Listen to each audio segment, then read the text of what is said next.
আসসালামু আলাইকুম সম্মানিত দেশবাসী, আপনারা দেখতে পাচ্ছেন এই মুহূর্তে রোগী দেখছেন বাংলাদেশ গণস্বাস্থ্য হোমিওর একাধিকবার ক্যান্সার চিকিৎসায় জাতীয় ও স্বর্ণপদকপ্রাপ্ত ক্যান্সার স্পেশালিস্ট অধ্যক্ষ ডাক্তার এস.এম. সরোয়ার স্যার।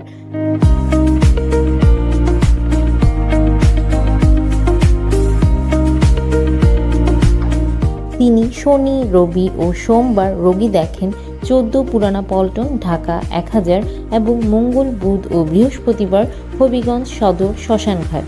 যে কোনো তথ্যের জন্য, পরামর্শের জন্য অথবা সিরিয়ালের জন্য যোগাযোগ করুন।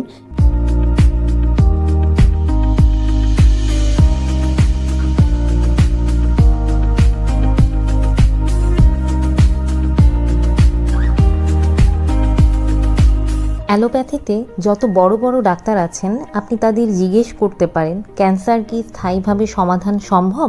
তারা বলবেন না, আমরা সাময়িক চিকিৎসা দিয়ে থাকি, তবে ক্যান্সার হলে মৃত্যু হবে, এটাই স্বাভাবিক। কিন্তু আমাদের ডাক্তার এস.এম. সরোয়ার স্যার বলে থাকেন ক্যান্সার হলে আনসার নেই, এই কথার কোনো ভিত্তি নেই। ক্যান্সার সম্পূর্ণরূপে সুস্থ হয়।